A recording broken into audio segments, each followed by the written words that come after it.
Ndogomena. Amina. Mosokono. Awo. Minya awekado Mahamadou Sila. Sila. Malien américain. Sobe. Foka walimando. Sila. Ka ni chesiri. Awo. Minya awekado agence mimbe namba wele ko agence Al Umura. Sobe. Mahamadou Sila abi barake. Sila. Ale ni awekado belebele. Be awekado Sila naka mabe ko fo. Sobe. Abu foku walimando. Nakaka. Anga nyina basaroko. Ka ni chesiri. Sobe. Ka ni wuli ka jo. Basaro be fo. Ndo minya kuna funi. Awo. Ambe do akono. Kuna funi kumvolo min nimba tabi sebe ngono sebe min nangwa mako le pays. Le pays ale kumana. Ukodi. Isa jigiba. Ale de awekado kumambe. Ako opération mimbe ne awekado sorasu kemme ka toko dala. Sobe. Ka jodo yalisa bunte ni bisika ke chugomi. Dashile bisika ke chugomi. Opération keletri. Ani opération maliko. Awekado luka wulika jo abarka boyana kosobe. Ko minye sorasi ma bi konondo ani kele. Eske anyo lo bela jileke. C'est tout c'est fini. O temenengo kaboy. Ako état major général mimbe awekado na be armée kuna. Ale ko ni wulika jo ke direction de l'information et des relations publiques.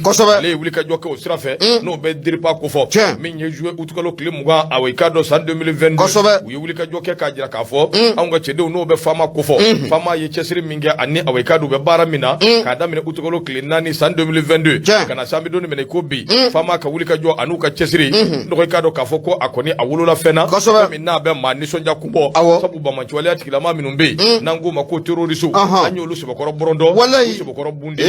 Kado ka fo minu shu minu yera. Lu jatira. Ashu kone abibi konondo adikele. Bo nga minya awekado nunu ye shu min faranywanga. Katana e kake boro ni sakoshu kono ni katuru nai. Ndo ode kachani bana shi. Ako terrorisu bi konondo adikele. Ode fenye femine awekado aunga chedon ko ni wulika joke unofe. Ni ku bela jileke c'est tout. C'est fini. Dajira. Ako temenengo. Marama fenda gabara uchamambe. Anyo lumine. Awekado ubula kata ko luto. Tasuma boluka. Awekado lumine na. Anikado minyo kwa kumakela no matériel de communication. Anyo anan chama. Femimbe namba wule ko awekado engin explosif improvisé. No le murubani. Awekado bara ko fo min na be mugu mara. Aledo. Kasoro ka pere. O bara jugu awekado bigla ni feminu. Anyo lu chama mbade anyo lu fana mine. Tabarikala. Ka awekado ado chien. Akoni eje temeneke. Fama ukani wuli ka join. Minya awekado opération keletri. Opération maliko. Numbe mina jamana ingona awekado anu be chesiri mina. Isa jigiba ka fola ko awekado uni tekera fokaka. Uni pasada kaka. Wallahi. Akoso buni ya jetemine. Minya awekado ni communiquer mina bora kabi. Forces armées maliennes. Luka wulika joko ni awekado ka bomanchwale atikila ma ukudashi. Ku nyini ube wo mingono. Ani ube ka tieni buloda kanyeshi yoro minuma. Ka bela jile tien. We fenye femina daboledu. Akode kama awekado kuna funi minumbidi. Ka jira ka fo bomanchwale atikila ma ube ni yoro ina. Kuna funi jonjo ndo ani kuna funi sinzino do. Ka be minuna ni shoni kanga turu minunga. Aunga fama bi seme awekado kuna funi udeka. Deka soro ka wulika joke. Ko katanyini ni udabo. Akoni ya jetemine. Ataki minno kera awekado aunga jamana ngono no bete siti kofo. Ma minu yake kuntambe udugo yoro dola no betin jatan kofo. Ka futaru udugo kilometre binani awekado tesiti fambe. Ulu minu mflene no udugo le kumulo. Ulu yo ujetemine. Chokobe ku bo wo kono. Soro ka kuna funi di awekado cheduma. Angulilu nofe. Tasuma. Ndo minya awekado tasuma ble. Ko shuru ka. Minya awekado bamanchwale atikila mau. Uyere laba utadu ubu kumbi. Katu jami. Ako temenengo kaboy. Mado fana kumbe minu kumbe feka ataki takanyeshi awekado burem fanvelama fana ka ataki labenu amboro kalama antaru lu fana ke c'est fini ako beka bo kalo kleta no utukalo kuna foni jonjon awekado olu dira ka jira ka fo minya awekado terroriste ben ngo bela ba terroriste shegi angula ka to lu fana no fe opération maliko togola olu fana ke c'est fini abana communique ya jira ka minya awekado balajina na be awekado sofara awekado marala kalo kleta ani saba mado fana kumbe minu tieni kala anyo lu fana ke c'est fini okera ndo beka boy minya awekado utukolo kleta ani nani fana tuguni okera donye mini awekado katiba mimbe na besterma kofo ore mimbe na be godo ware awekado alebe kilometre bisa wabonyongo ani mondoro ni nywanje anga chedo yewulika joke bangulu minumbe aumbulo ndo ko lu nun shele ni kata awekado ni makofole nungama laba ni ye terroriste muga ani fla anyo lu ke c'est fini ode siratigala madobe no ya awekado tegejigiye na le kunyini ne do nya mafe be awekado abura ongweba kofo be ko amako uzeifa ndo ka le ka ko kera c'est fini awekado anga moka wulika jo ako da mata ko minye mobile fla bonyongo ami fana mina awekado mondoro awekado masuryara nyanga sudu kera kera ni yala mobile fla o minena minya awekado muto minena a bɛ moto 30 bɔ tabarikala engrais bɔrɔ 8 ani ka dɔ essence bargon denu tɛ dɛ bargon lahawtaniw olu 3 bɔɲɔgɔn an ye tɛgɛ da away ka dɔ olu fana kan ko nin bɛɛ bɔlen koyi ko ni cɛsuru ko ni barika bonyana kosɛbɛ a ko tukalo tile 19 ka fara ɲɔgɔn kan don n'o de wuli ka jɔ kɛra fan caman fɛ sofara min ye away ka dɔ donbol ana ɲɔgɔnna caman terroriste an y'olu bɛɛ badeba wolo an ka pankuru min bɛ n'a bɛ wele ko SU25 ndogo ka dɔ k'a fɔ pankuru in farafinna n'a labini bɛɛ away ka dɔ anw fana bɛ se k'an disi gosi k'a fɔ ni dɔ kɛra maa bolo min bɛ anw fana bolo ni min filɛ nin bon ni mara la duwanza wuli ka jɔ u y'o SU25 a wulila suulɛ sale tigitigi min ye away ka dɔ n'i y'a kun ka mɛn ndogo kabako do koyi ka sɔrɔ a ma s'i ma a mankan dama o bɛ sigi kɛ sɛtu terroriste y'o mɛn yɔrɔ min ndogo da wulila sɔngala ma ye a bɛ kɛ ten o da wulila sɔngala ma ye ayi ɲɛma n'i b'ale yɛrɛ mankan mɛn waati min na o y'a sɔrɔ i ka ko bannen a mɛnna wallahi mɛn bilen o min ye away ka dɔ pankulu min n'o wulila nin cogo in na a ye min da ninnu kan ala de ye a dɔnba ye o de kama sa k'a daminɛ ɲɔrɔ ka taa jabali nin mara ninnu bɛɛ lajɛlen na min ye away ka dɔ menaka burem a n'a lamini bɛɛ an ka cɛdenw ye wuli ka jɔ ni cɛsiri min kɛ ma dogo maa si la nin waati laban ninnu kɔnɔna na o de kama terroriste 91 o ye maa ye minnu jatira n'o tɛ u ni su min taara away ka dɔ o ti kɔnde ka ban ani an ye maramafɛnw ni away ka dɔ fɛn caman minɛ n'o ye kɛlɛkɛminɛnw ye an y'o camanba de sɔrɔ away ka dɔ bamanciwaleya tigilama ninnu bolo o dɔgɔ maliko min ye away ka dɔ kɛlɛtigi opération ye minnu bɛ u sɔn kosɛbɛ wa dugumamaw b'a la cogo min sanfɛmaw fana b'a la o cogo kelen na o kuma bisa pankulu minnu nana dɔgɔ u bɛ k'u jɔyɔrɔ fa Isa Jigiba nin y'a ka fasile le pays an y'a bɔ a kɔnɔ u ka bidon bɔlen i bonya b'a la Mariama ka ɲɛma bonya in a sɛbɛkɔrɔ diyara n ye ne ye le pays ne y'ale bila soit de Bamako ɲɛma ne ba ale sama ka gɛrɛnna a ye mun fɔ a bɛɛ nata ɲɛma min ye suraka bogotigi falen danbe kɔrɔ masa Alahu Taala de b'a dɔn mun ye Laya Jara a kumara na mun na minɛ an ka taa ayi nin waati laban ninnu kɔnɔna na i da in bɛɛ ka taa dɛ i ye maramba ko kuma fɔ yan o bila dɛ kana na gɛlɛya foyi wuli an bilen suraka bogotigi ko kuma jumɛn bi yan suraka bogotigi kɔni falen danbe kɔrɔ Ala dɔrɔn de b'a dɔn subahanallahi wuli bali don maa yɛrɛ b'a dɔn suraka bogotigi falen kɔni hali ala maa cogo fɛ i b'a dɔn siga t'o la dɛ Mariama ka ɲɛma sirajan taama an bɛ taa maa mun kumalen don o de ye Laya Jara ye Laya Jara mun y'i da sufɛ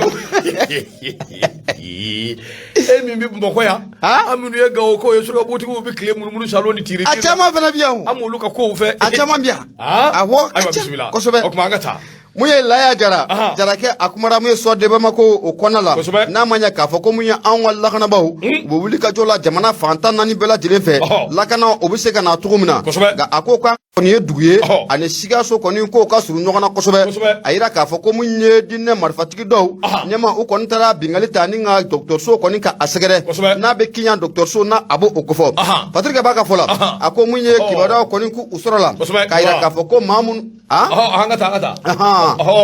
kibaruyaw sɔrɔla k'a yira k'a fɔ ko maa dɔw kɔni u arimelenba n'a bɛ marifa kofɔ u kɔni taara bingali ta ni ka centre de santé o mun bɛ Kiɲankaw fɛ yen n'o de fiyɛna Kiɲan ani Sikaso yɛrɛ dugu kɔnɔna ni ɲɔgɔn cɛ a bɛ t'i jɔ mun ye kilomɛtiri 70 o ɲɔgɔnna o la a yira k'a fɔ hali n'o y'a sɔrɔ maa kɔni o ni ma to nin ko na ɲɛma sɛgɛnni caman kɔni o kɛra i bɛna ye k'a fɔ ko minɛn caman o tiɲɛna a ko ni attaque mun n'a taara ka Kiɲan dɔgɔtɔrɔso ka a sɛgɛrɛ siga kɔni tɛ fɛn mun na maa si ni kɛnɛ ko o ma to a ko la nka mun ye bamancu ninnu ye ɲɛma i bɛna ye k'a fɔ k'u ye marifa bali kɔni u y'o ci so caman na dɔgɔtɔrɔso in fan bɛɛ lajɛlen ɲɛma k'u y'a bɛɛ lajɛlen kɛ wo ye Patirikɛ b'a ka fɔ la a ko nin dugu kofɔlen n'a bɛ Kiɲan kofɔ nin t'a siɲɛ fɔlɔ ye mun ye bamancu ka taa bingali ta ni ka dugu in kɔni ko k'a sɛgɛrɛ a ko ni hakili b'a la waati tɛmɛnenw na mun ye poste de sécurité mun n'o bɛ Kiɲan yɛrɛ kɔnɔna la mun ye bamancuw taara bingali ta ni ko o poste de sécurité ka a sɛgɛrɛ a don ni kama mun ye maa kelen o ni kɛnɛ o karabara wa min ye tiɲɛni fɛnɛ caman ko o kɛra mun ye Patirikɛ ba ye n'o bɛ Laya Jara kofɔ a ko bingali talen filɛ ka dɔgɔtɔrɔso min ka a sɛgɛrɛ ta ko an bɛ ɲininkali to min ka a sigi kun jumɛn na mun ye bamancuw nin waati in na u y'u ɲɛsin mun ye dɔgɔtɔrɔso ma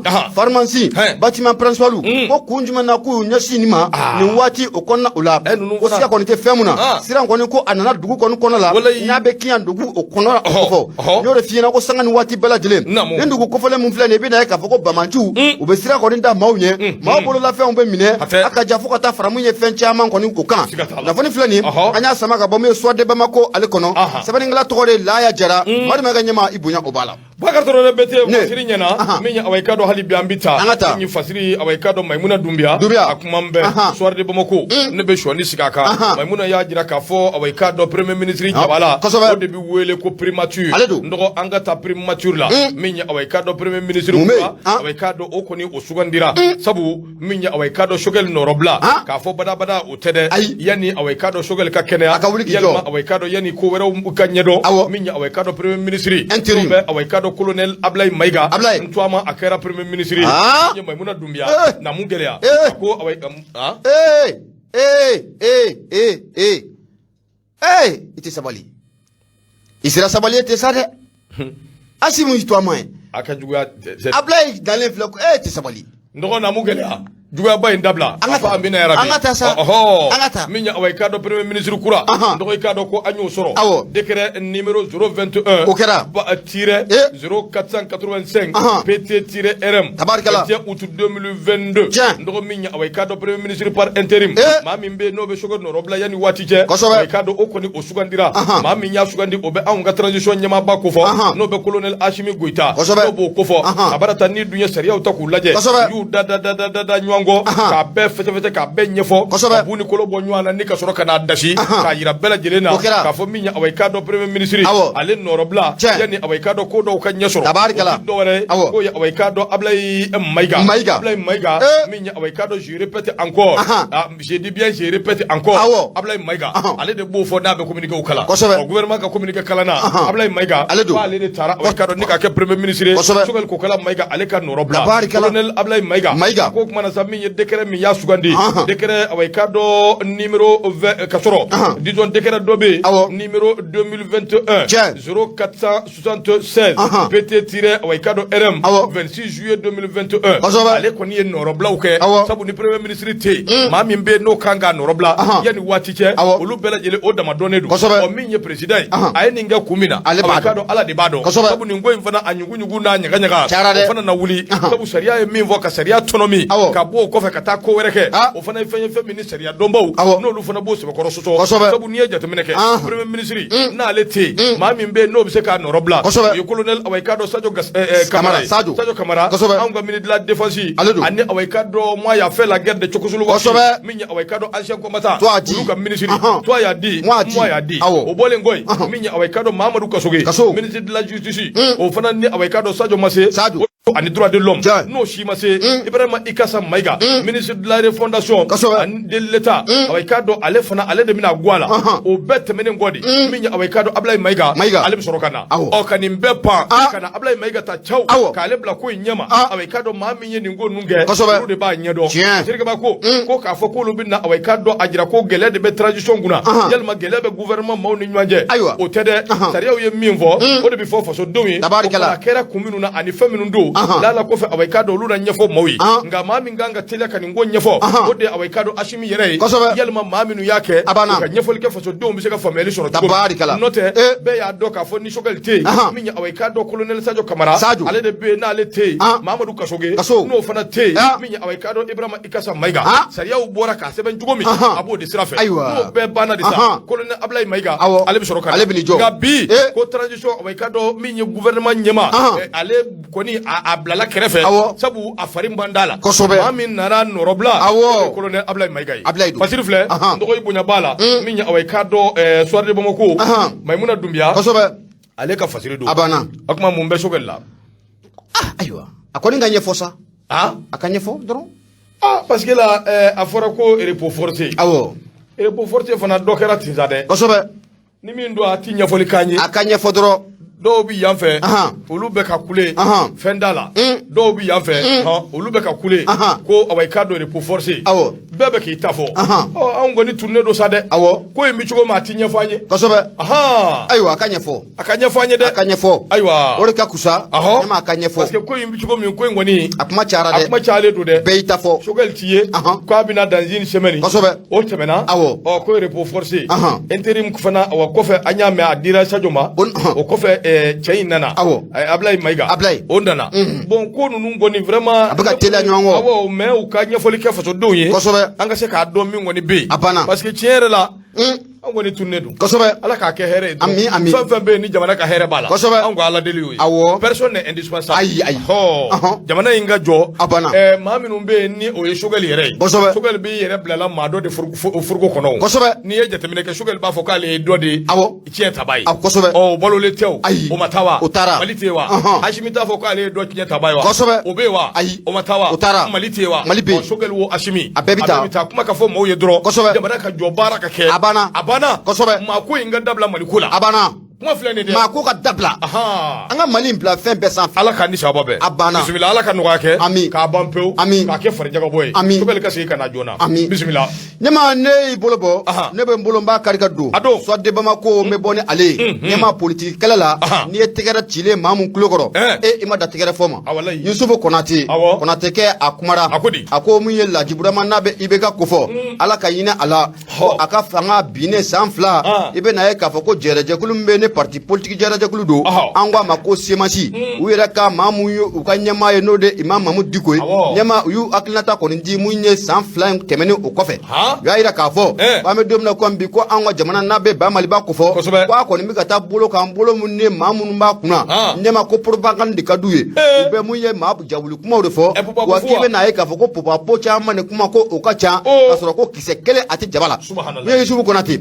a yira k'a fɔ ko mun ye uti kalo tile 18 san 2000 ani san 20 malidenw tɛ ɲinɛ nin don kɔ koyi k'i bɛ n'a ye k'a fɔ ko mun ye sɔrɔsiw de bɔra mun ye Kati yan fan fɛ Kati yɛrɛ ni Bamakɔ ko kilomɛtiri 15 ɲɔgɔnna u nana fɛɛrɛ dabali kɛ mun k'u kunda mun ye Sebenikɔrɔ kan a ma ɲɛ mun kɔ mun ye Laji Burama fanga ale dafirila o de kumu kɔnɔ la i bɛ n'a ye k'a fɔ ko san 2 tɛmɛnen kɔfɛ ka bɔ yen mun ye coordination des mouvements association et sympathisants de l'imam Mamudu Diko ɲɛma u y'u fɛlata k'o di y'a yira k'a fɔ ko mun ye Laji Burama fanga ale binnen kɔfɛ ɲɛma k'i bɛ n'a ye k'a fɔ ko mun ye fɛn caman ko o kɛra o y'a jateminɛ k'a lajɛ u ko yanni Laji Burama fanga n'a bɛ IBK fanga o kɔfɔ yanni fanga in ka bi fɛn mun kɛra fanga in binni sababu ye k'o ma sɔrɔ dɔwɛrɛ fɛ ko mun ye fanga yɛrɛ a maracogo jugu ɲɛma fɔ ka taa fara mun ye yuruguyurugu dunko jugu mun ye ka taa fara dabalofɛnw sɔngɔ o yɛlɛli u kan ko ninnu bɛɛ lajɛlen de kɛra dalilu ye dalilu min n'a ye IBK fanga ni ka a dafiri o de hukumu kɔnɔna la i bɛ n'a ye k'a fɔ ko mun ye semasi ale fana jɔsi o bonyana kosɛbɛ o sabu kɛ jɛrɛjɛkulu mun n'o olu kun farala ɲɔgɔn kan IBK fanga ye a bɛ se ka taa cogo min na n'an k'a ma ko M5RP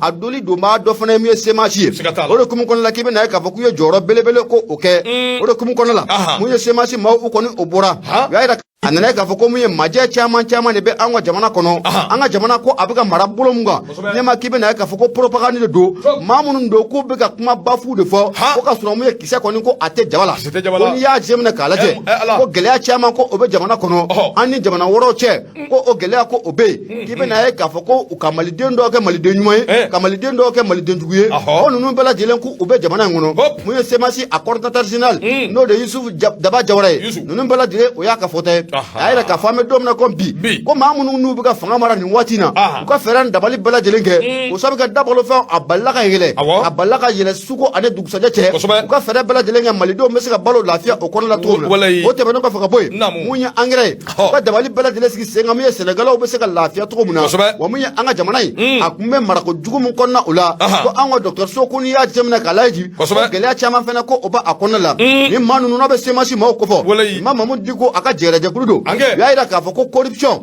n'o ko fɔra a bɛ yuruguyurugu kɔfɔ ɲɛma a yira k'a fɔ ko mun ye ɲɛta ba ko o ma ye o ko in fana la k'i bɛ n'a ye k'a fɔ olu hakilinata fana ye fɛn mun ye anw ni terroriste n'a bɛ jinɛ marifatigiw kɔfɔ an n'u ka sigi ka kuma yamarasi k'a batiri an ni ɲɔgɔn cɛla la k'o ye maliden caman ka laɲini ye ko gouvernement k'u ka fɛɛrɛ dabali bɛɛ lajɛlen kɛ ɲɛma k'u k'o ta bala patigɛba ka fɔla mun ye Yusufu Konate a kɔni y'a yira k'a fɔ ko ni jɛrɛjɛkulu n'o bɛ Imam Mamudu Diko a ka jɛrɛjɛkulu kɔfɔ o kɔni y'a yira k'a fɔ k'u bɛ dɛmɛ kɔni ta ni ka transition in ka a sɛgɛrɛ i n'a fɔ u ka Imam Mamudu Diko u ka parrainba o hakilinata ye fɛn min ye u na dɛmɛ ta ka mun ye transition kɔni ka a sɛgɛrɛ nka majɛ minnu bɛ yen transition kɔnɔna la a t'u bali k'u da don o fana la kunnafoni filɛ nin ye an y'a sama ka bɔ Yusufu Konate ale ka fasiri kɔnɔ n'o de ye soit de Bamako ye Maduma ka ɲɛma i bonya o b'a la nɔgɔ Yusufu bɛ fɔ ka waliɲuman dɔn min ye aw ye k'a dɔn semasi maaw bɛ fo n'o de fiyɛ Nura FM bɛɛ dama ka kan fasiri n'a nana n'a kan ka kalan a bɛ kalan de bɛɛ ka faamuyali sɔrɔ a la o kɔrɔ tɛ anw ta ye nin ye yɛlɛma ma anw ta ye nin ani maa si tɛ ɲɔgɔn bolo ani Mali an n'o de bɛ ɲɔgɔn bolo Mali in bɛ jɔ cogo min Mali in ka ɲɛtaa bɛ sabati cogo min hɛrɛ bɛ na cogo min anw ka Ala deli ye o de ye nka min ye kunnafoni bɛɛ dama ka kan Nura FM awa i ka dɔn 94 tomi murumuru 5 n dɔgɔ hali bi an bɛ taa min ye awa i ka dɔn Nura FM ni mago b'an na 76 33 43 03 soir Agushi soirée boko kumana Yusufu Konate awa i ka dɔn a kumana min ye anw ka kiiri bulon ministre ba n'o bɛ dɔgɔnɔkɛ ko fɔ Mamadu awa i ka dɔn Kasoge Nduama a ye nin kuma fɔ koyi a ko ɲangini bɛ ta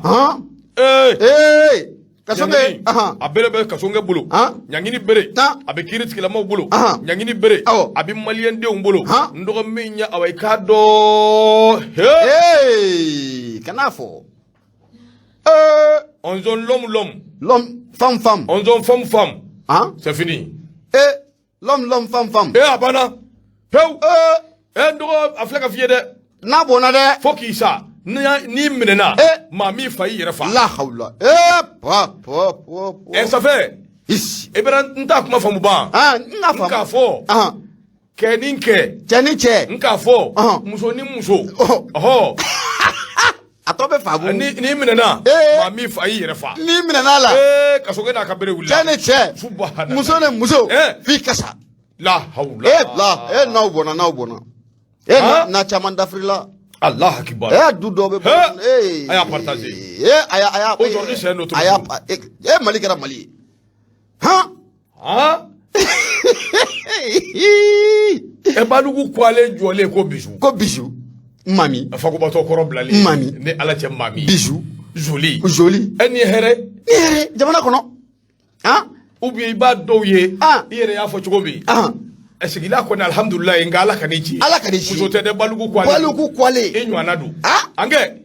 o camanba de bɛ jamana in kɔnɔ wa bi e dɔgɔ ko kiiri tigilamaw ani Mali sariyaw ko a banna n dɔgɔ min ye ministre de la justice Kasonge droit de l'homme garde des sceaux Mahamadu Kasoge dɔgɔnɔkɛ jɔn ko Ala awa i ka dɔn sibiri don kalo tile 20 san 2022 n dɔgɔ min ye awa i ka dɔn atelier dɔ tun bɛ yen awa i ka dɔn o kunjɛ waati n'o bɛ tali kɛ avant projet min bɛ yen n'a bɛ code pénal ko fɔ walima procédure pénale bolobaw la i ka dɔn k'a fɔ olu sariyaw o datuguli o min n'a kɛra hôtel Maïva la ale tun b'o kɛnɛ kan a ko an bɛ don min na i ko bi homosexualité a ti mɛn bilen yalima a yɛrɛ bɛɛ lajɛlen a kɔnna anw ka jamana in kɔnɔ a ti kɛ bilen a ko n'i ye jateminɛ kɛ homosexualité ale ye fɛn ye fɛn min ni awa i ka dɔn bɛɛ lajɛlen b'a dɔn sabu a bɛ mun ko fɔ cɛ ni cɛ muso ni muso n dɔgɔ i ka dɔn k'a fɔ n'a fɔra k'o bɛ anw ka jamana in kɔnɔ hali bi san bɛɛ ka suuru a bɛ maa kamana guwa nka barika de bɛ jamana in na duwawu de bɛ jamana in a ko de siratigɛ la ni sariya minnu filɛ nin awa i ka dɔn olu bɛ wuli ka jɔ de kɛ homosexualité nɔfɛ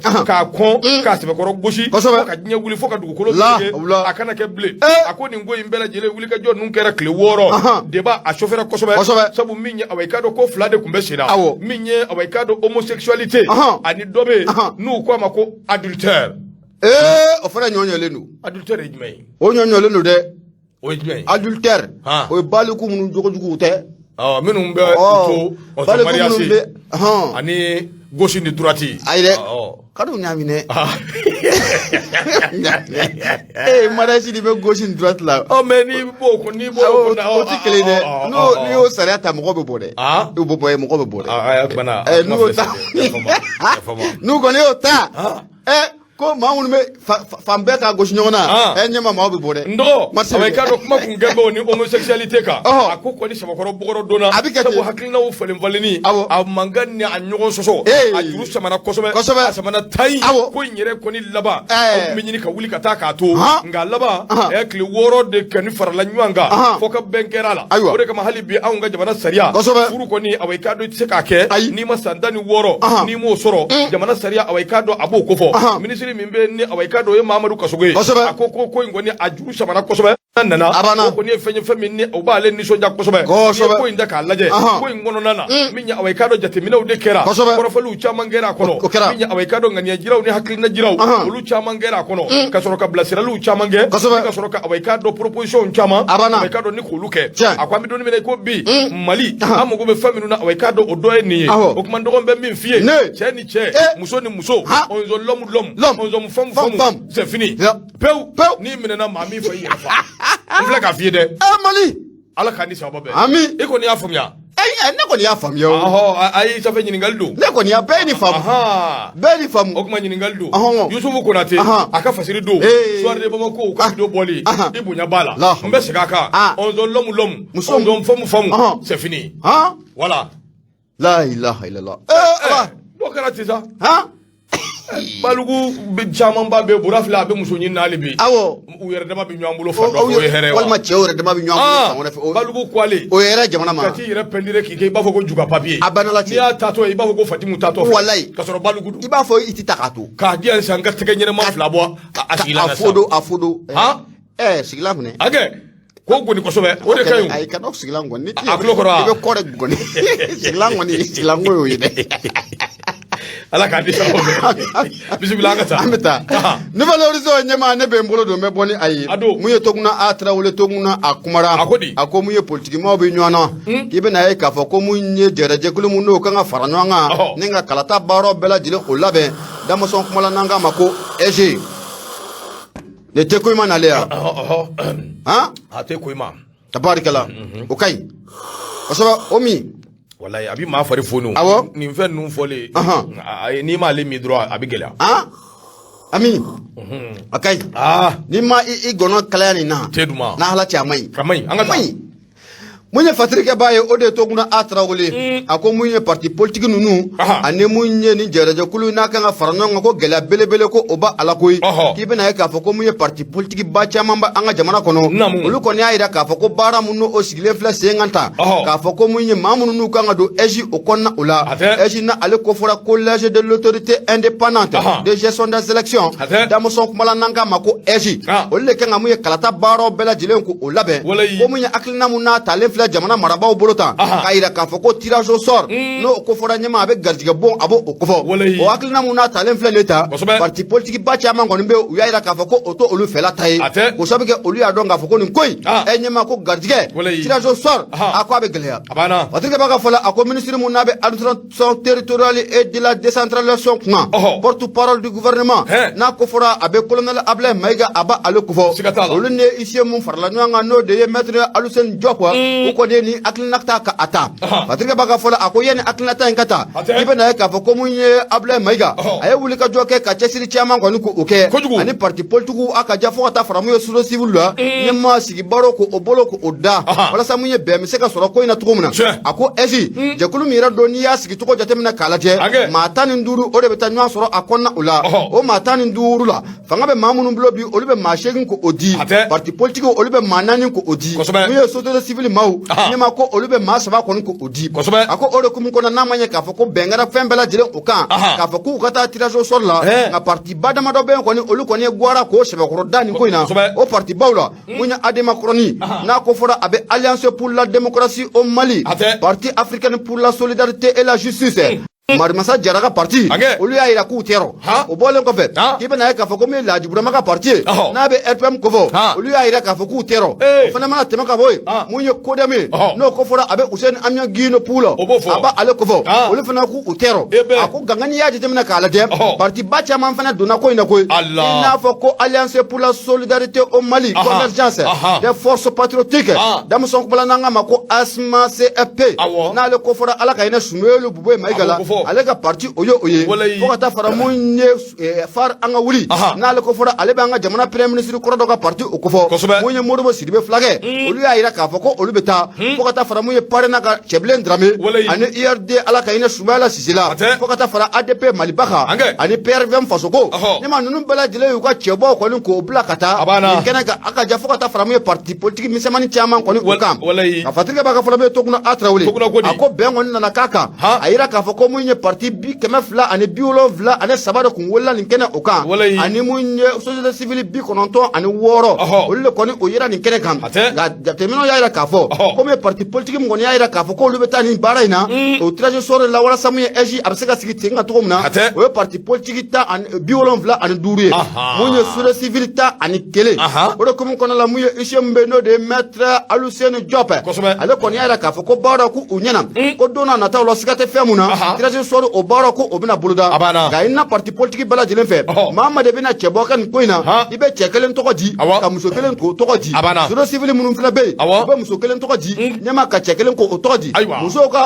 musow ta bɛ taa bila ɲɔgɔn kan wa cɛw fana ta u ta bila ɲɔgɔn kan tirage sɔrɔ baara ko o bɛ boloda don n'a nataw la a ko kɔni mana laban cogo min na malidenw na bɔ o kalama kunnafoni filɛ nin an y'a sama ka bɔ nouvelle horizon ale kɔnɔ Tokuna Traoré ale sɛbɛnnikɛla ye Madu Mɛga ɲɛma i bonya o b'a la nɔgɔ ale nouvelle horizon kelen ne bɛ sɔnni sigi a kan Mahamani Ture ale fana kuma bɛ nɔgɔ ale bɛ Mali kɔnɔ wari an bɛɛ ye dugu kelenw ye nka min ye awɔ i k'a dɔn maakama ani furugufurugu o kɔni bɛ awɔ i k'a dɔn an ni ɲɔgɔn cɛ a ma sɔrɔ dɔwɛrɛ fɛ sɔrɔsi maa 49 min bɛ yen n'o ye kɔnɔ wari ye n'u bɛ anw bolo Maliba kɔnɔ yan sabu an ka sariya dɔw bɛ yen u y'o sɛbɛkɔrɔ sɔsɔ a k'o de siratigɛ la o baaraw bɛ se ka ɲɛ cogo min fɛɛrɛ ani dabaliw de bɛ ka kɛ hali bi min ye délégation lahawuta ni o bɔra kɔnɔwari i kun da anw ka Maliba in kan min bɛ se ka to awɔ i k'a dɔn kuma ɲɔgɔnya hali bi o bɛ sɛlɛ an yɛrɛ damaw ni ɲɔgɔn cɛ jamana in bɛ se ka basigi cogo min a ko délégation in n'i ye jateminɛ kɛ maliyɛn minnu bɛ Côte d'Ivoire awɔ i k'a dɔn o maa caman de bɛ a kɔnɔ Côte d'Ivoire ka dɔw yɛrɛ awɔ i k'a dɔn olu de kɔni ye wuli ka jɔ kɛ nɔgɔ awɔ i k'a dɔn Kɛnkɛri Wasolo ye an jigi ye an foli ani tanu an b'a lase awɔ i k'a dɔn kanuba ni dɛmɛba bɛɛ ma lamɛn jɛkulu k'a bɛɛ lajɛlen fo k'a bɛɛ lajɛlen waleɲuman dɔn min ye Wagi Bacili an b'a fo k'a waleɲuman dɔn a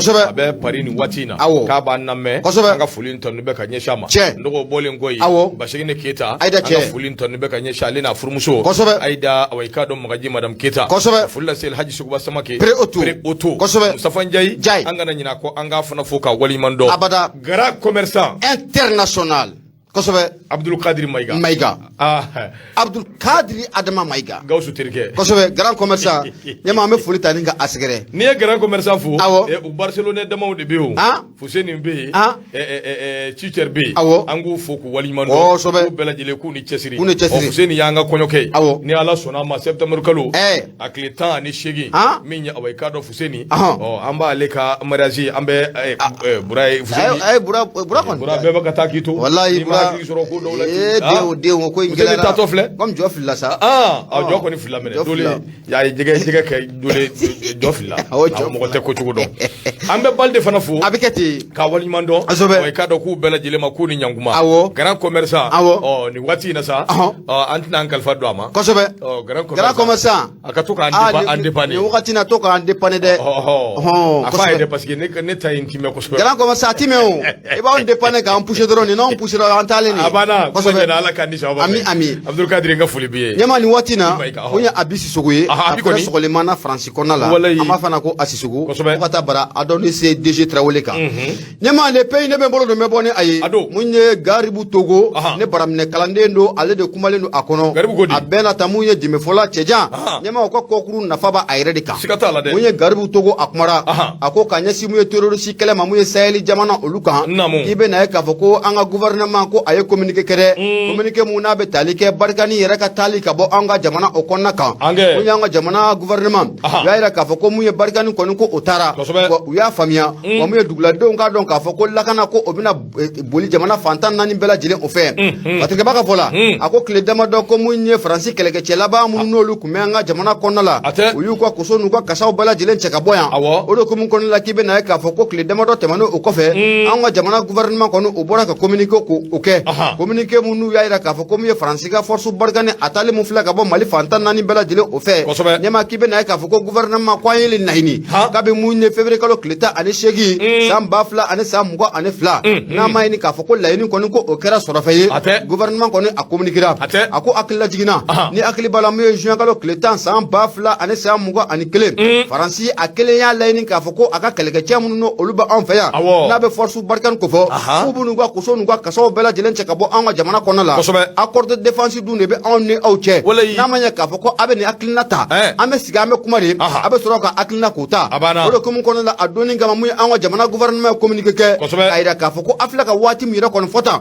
o waati o ka jan mun ye a ye fɛɛrɛ dabali bɛɛ lajɛlen ka février kalo tile 18 aw ka ta ka bɔ an ka jamana a kɔnɔna o la Patrikeba b'a ka fɔ la n'a ma ɲɛ k'a fɔ ko Faransi kɔni a y'a ka kusa n'a ka kasaw bɛɛ lajɛlen o cɛ ka bɔ an ka jamana kɔnɔ o sabu a yira k'a fɔ ko mun ye san 9 ne tama mena ko si amabo faransi ke wala mun no o ka an wa jamana o kona la ko fe no ko fe mun na te se ka fame to shila munya an ga chedo ya ira ka fo ko ataki mun no o tara ka an wa la kana ba ku segere akoni yakli bala mu te sidi ko fe fevre kalo kle wolon vla sam ba fla ane sam go ane fla nyama ko o ye misali jonjo na fura ko faransi aka bazi be te sidi ataki be taka an wa ka ngol ko o segere o ye fenya ko ate fame to shila o le kumun kona la munya gouvernement koni akwa be maliden bela jilen ku akila sigi u ka don ka fo ko me force barkan tale mun flani nyama ko na ma nyeli ke ko atina tiene o ke koy o sabe ka adugulante machila ka fo ko me armée monte à puissance an wa armée am ka ta sanayela nan watina parma fen chama o sarla mu keleke minen chama o sarla o me terroriste kala koni nyama ko malidon bela jilen ku akila tige o me jamana koni ku bina temeno o bare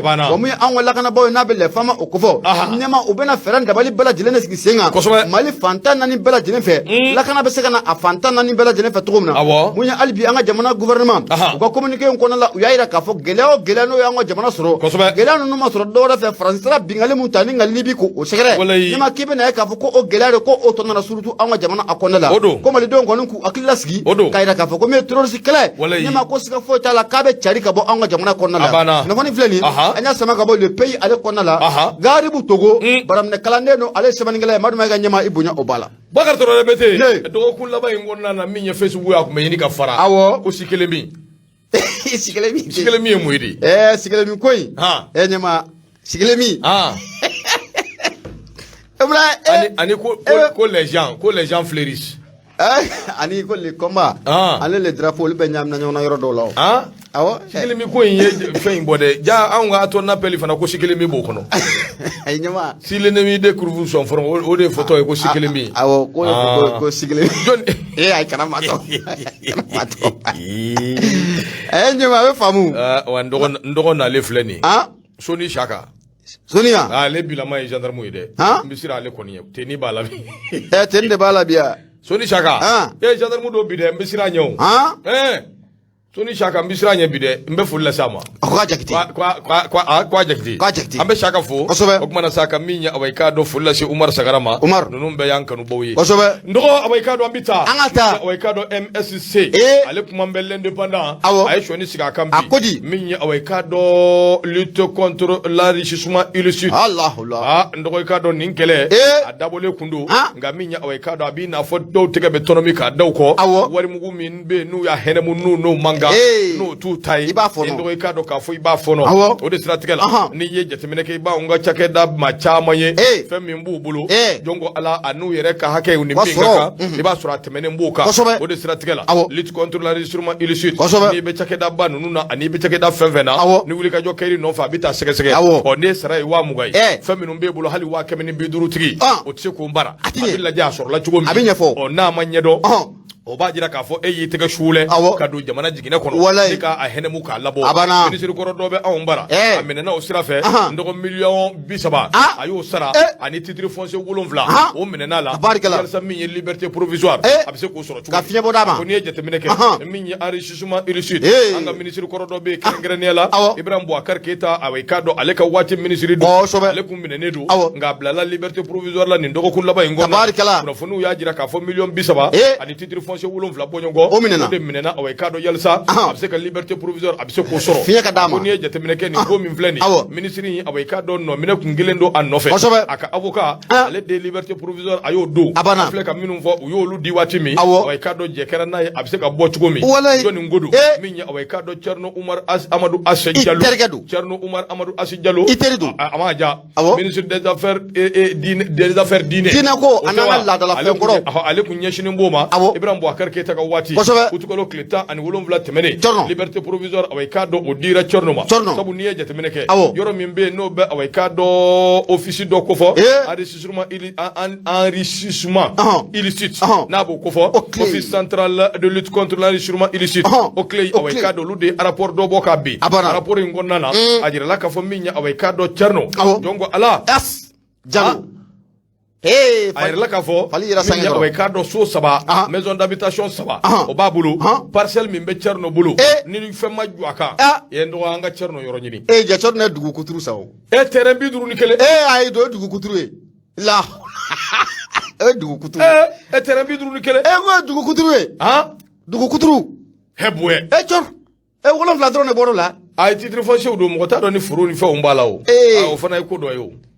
dugu kuturu yo ndo e ka do ka fɔ fɛn wɛrɛw bi Cerno bolo minnu kɔni n'a yera k'a fɔ jonga ala wa ka do Cerno ka mɔgɔ a bɛ taa million 300 ni million 55 a bɛ t'o la a ko de siratigɛ la o kunnafoni kelen olu y'a fɔ k'a fɔ min ye wa ka do Cerno ye n'a ma ɲɛ k'a fɔ jonga ala fɔra a jɔn b'a la cagi min ye million 30 ani ka do titre foncier 7 tɛgɛ daro olu ka wa ka do olu kɔni minɛna ka sɔrɔ ka Cerno wa ka do k'ale bila sirikaba ko a ko min ye sariya minnu bɛ yen n'olu bɛ se ka kɛ sababu ye i bɛ wa ka do liberté provisoire sɔrɔ a kɛmɛ k'olu caman mada abana fana bɛ se k'a to i bɛ liberté provisoire ɲini u kɛmɛ k'olu caman mada waati koron kama an tɛna n da don a bɛɛ la nka ko in kunjɛyɔrɔ ye min ye o de k'a fɔ min ye Cerno ye million 30 ani titre foncier 7 i n'a fɔ a fɔra cogo min min ye awɛ kadɔ a y'o de sara Ibrahima Boubacar Keita ka ministre kɔrɔ don o de sarala yalasa liberté provisoire o bɛ se ka d'a ma cogo min fasiri filɛ min ye awɛ kadɔ MSC l'indépendant u ka bidon bɔli i bonya b'a la ale de tun t'a fɔ ko tanti Aminata Mayiga ale de tun b'a fɔ awɔ i ka cɛ yɛrɛ nana Baba Adama Baba Biya mɛnna koyi a bɛ a mɛnna depuis a daminɛ waati Baba Biya ne démissionnera o munna démissionné munna i démissionna kun jumɛn na l'intouchable Lapart Santara an ka foli b'i ye kosɛbɛ awɔ célébrité Baro an b'i fana fo i ye dugawu min kɛ Ala k'o jaabi Bakari Jara ka taa se Sidiki Samakɛ ma nin bɛɛ ye kanubaw ye Idrissa Samura ka foli b'i ye Umar Sagara k'i fo k'i waliɲuman dɔn aw bɛɛ lajɛlen ni baara waati kɔni nani jɔ waati sera a sɛbɛkɔrɔ sera siga t'a la n'Ala sɔnna sini a bɛ kɛ ten an bɛ sigilen min daminɛ i tɛ sigilen min jamana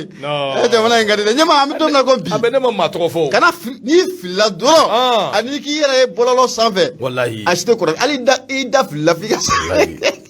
Gawusu Keita Cɛkɔrɔ Tarawele ko a b'i fo a bɛ Belgique kosɛbɛ kosɛbɛ an bɛ foli lase bɛɛ lajɛlen ma ɲɛma ka bɛɛ lajɛlen fo waati kɔni a sera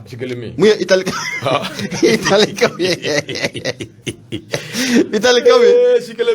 italikaw a bɛ foli lase u fana ma nin waati la an ka da ɲɔgɔn na ne ko e ye video ye wa ne y'a ye kɛ ne y'a ye hali a yɛrɛ fana k'a b'i pan k'i don a la de mikoro yɛrɛ bɛ tila ka gulon ale kan na an b'ale ta k'o problème de kɛra yen mikoro bɛ tila ka gulon ale kan de la bon e mana fɛn fɛn fɔ o de bɛ taa o de bɛ yɛlɛ sanfɛ o tiɲɛ yɛrɛ la Sigelemi ko in kɔni a ɲɔ ɲɛnen don Mali kɔnɔ sisan minɛ Sigelemize ko ani socialisme Sigelemize Ala k'a ni sababa bɛɛ waati nani jɔ an bɛ foli lase Musa Sisɔkɔ Banamba Jelikɛ Amari Ndaw Banamba Jelikɛ a b'an lamɛn an b'a fo ka waliɲuman dɔn Boubacar Traoré Bete waati kɔni kuruna an bɛ awɛ ka dɔ nɛgɛtigilama maa fɛn fɛn de bɛ yen minnu kɔni ye awɛ ka dɔ jamukan in labɛnni sira fɛ n'u y'an lamɛn an b'u fo minnu fana awɛ ka dɔ sigi bɛ fan dɔ fɛ an ka foli ani tanu bɛ ka ɲɛsin u bɛɛ waati kurun kama an da tɛna se bɛɛ tɔgɔ ma nka Gawusu Keita an b'i fo i ni cɛsiri i ni wulikajɔ min ye Awa Fane ka furi Awa ka taa se awɛ ka dɔ Celibatorium ɲɛmaaba n'o bɛ awɛ ka dɔ Burama Traoré Jobɛrɛ dole fililen don maa tɛ ko cogo dɔn an b'i fana fo k'i waliɲuman dɔn Kamamu Kamara mɔden Kamamu Kamara yɛrɛ fo ka b'o la sa ka Jarason Jara min ye awɛ ka dɔ Baraminɛ kalanden Jole ni Ala sɔnna ma sini lala an n'a fana kumakan mɛn Jarason an b'a fo ka waliɲuman dɔn ka foli lase awɛ ka dɔ Boubacar Traoré i ye ko lawuli dɛ fɛn ma daminɛ yɛrɛ bolo i ye ko lawuli koyi ko jumɛn lawulila Sigelemi koyi ɲɛma ye ko lawuli Kajatu Kulubali Fayige Sigelemi a y'a mɛn de ko Sigelemi ne yɛrɛ balila k'a mɛn de Sigelemi o de fɔtɔ don ko Sigelemi bon est ce que ne y'i ka cɛ attaqué yɛrɛ bi a ma attaqué Baba Adama est ce que ne y'a attaqué a ye attaqué min kɛ a tɛna kɛ Sigelemi kɔni Sigelemi kɔni ne tɔgɔ ye Boubacar Traoré Bete e de bi yan ne tɔgɔ ye awɛ ka dɔ Mamadu Mayiga Aminatu den Gafujama Kamadu ni Ala sɔnna sini an na ɲɔgɔn sɔrɔ nin kɛnɛ kelen in kan ka bɛɛ fo ka bɛɛ waliɲuman dɔn hakɛto bɛ nin kan sali Ala Muhamadu a k'an bɛn